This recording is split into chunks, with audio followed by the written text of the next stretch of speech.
రైతులకు మద్దతుగానే రైతు దీక్ష అని కరీంనగర్ ఎంపీ బండి సంజయ్ తెలిపారు. ఎన్నికల సమయంలో రైతులకు ఇచ్చిన వాగ్దానాలన్నీ కూడా కాంగ్రెస్ నెరవేర్చాలని ఆయన డిమాండ్ చేశారు. రైతుల గురించి మాట్లాడే అర్హత మాజీ ముఖ్యమంత్రి కేసీఆర్ కి లేదని అన్నారు. గత ఏడాది పంట పరిశీలనకు వచ్చే 24 గంటల్లో డబ్బులు అకౌంట్లో వేస్తానని చెప్పిన మాట తప్పారని ధ్వజమెత్తారు. ఆయన రైతులకి క్షమాపణ చెప్పి ఆ తరువాతనే కేసీఆర్ కరీంనగర్లో అడుగు పెట్టాలంటున్న కరీంనగర్ ఎంపీ బండి సంజయ్తో మా ప్రతినిధి Srinivas face to face. Parliament ఎన్నికల నేపథ్యం లోపల ఇప్పుడు రైతుల చుట్టూ రాజకీయం నడుస్తున్నదని చెప్పుకోవచ్చు. ముఖ్యంగా ఇప్పటికే బీఆర్ఎస్ అధినేత పొలంబాట పట్టగా రేపంచలి బీజేపీ ఆధ్వర్యం లోపల కూడా రైతులకు మద్దతుగా దీక్ష చేస్తున్నారు. ప్రస్తుతం నాకు అందుబాటు లోపల బీజేపీ సంజయ్ గారు ఉన్నారు. సార్ చెప్పండి, గత సంవత్సరము అకాల వర్షంతో నష్టపోయినటువంటి రైతులను ఆదుకోవాలని చెప్పి ముఖ్యమంత్రి స్వయంగా ఇక్కడికి వచ్చి గత ముఖ్యమంత్రి ఇక్కడికి స్వయంగా వచ్చి పంటలను పరిశీలన చేశారు. రామడుగు లోపల మీడియా సమావేశం పెట్టి కూడా ఎకరాన 10,000 రూపాయల నష్టపరిహారం ఇస్తాం, ఇవి రేపే అకౌంట్లో పడతాయని చెప్పారు. కానీ ఇప్పటి వరకు కూడా రైతుల అకౌంట్ లోపల పడలేని పరిస్థితి. దీన్ని ఎట్లా చూస్తారు? ఆయనకి ఆయన ఎడకాకుండా వేసి పడేసిండ్రు. ఇలా ఏమైంది కేసీఆర్ బతికి ఏమైంది వాళ్ళ అలా పార్టీ పరిస్థితి ఏంది వాళ్ళ కాంగ్రెస్ పార్టీ పరిస్థితి కూడా సేమ్ అట్నే అవుతుంది.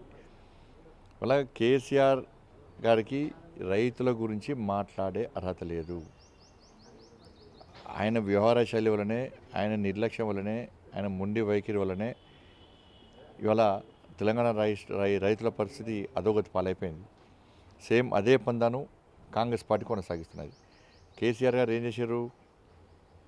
వాళ్ళ సిరిసిల్లలో ఎన్ని రోజుల ఇప్పటికీ అకాల వర్షాలు నష్టపోయి నేను మేము డిమాండ్ చేసినాక ఆయన సిరిసిల్లకు వస్తున్నాడు. నీ కొడుకు సొంత కానీ కొడుకు నియోజకవర్గమే కదా, ఎందుకు రాలేకపోయినావు? అప్పుడు ఫామ్ హౌస్లో వంటివి, ఇప్పుడు ఫామ్ హౌస్లో వంటివి. ఇవాళ మన తూతూ మంత్రంగా వచ్చి మళ్ళీ రైతు కన్నీరు కాస్తుంది. ఇవాళ ఫస్ట్ కరీంనగర్ పార్లమెంట్ నియోజకవర్గంలోని రైతాంగానికి కేసీఆర్ గారు క్షమాపణ చెప్పి రావాలి.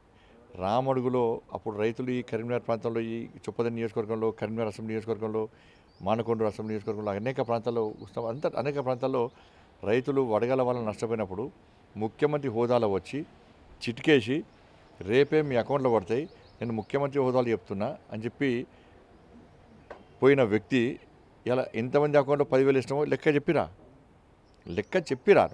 లెక్క చెప్పేస్తే ప్రజలు నమ్ముతారు. నేను ఇలా ముసలి కన్నీరు గారిస్తే ఓట్ల కోసం చేస్తే ప్రజలు నమ్మరు. నేను గతంలో నీ రైతాంగ వ్యతిరేక విధానాలకు వ్యతిరేకంగా నేను దీక్షలు చేసిన, ఆందోళన చేసిన, కొనుగోలు కేంద్రాలు తిరిగిన, మీరు చేసే దాడులు భరించిన, పోలీసులతో కొట్టిస్తే అవి కూడా భరించినాం, మీరు పెట్టిన కేసులు భరించినాం. ఒకసారి సన్నపోట్లు వేయాలంటావు, ఒకసారి వరేస్తే ఊరే అంటావు. అసలు నీకు ఒక ప్రణాళిక లేదు, ఏం లేదు. ఇవాళ ఫసల్ బీమాని ఎందుకు అమలు చేయలే? నువ్వు ఇవ్వవా, కేంద్రం ప్రభుత్వంతో ఇవ్వనివ్వా. కానీ ఫస్ట్ నువ్వు క్షమాపణ చెప్పాలి. క్షమాపణ చెప్పిన తర్వాతనే నువ్వు కరీంనగర్ పార్లమెంట్ నియోజకవర్గంలో రైతులకు, తెలంగాణ రాష్ట్రంలో కానీ రైతుల గురించి మాట్లాడేటువంటి అర్హత వస్తుంది తప్ప లేకుంటే రాదన్న విషయాన్ని గుర్తుంచుకోవాలి.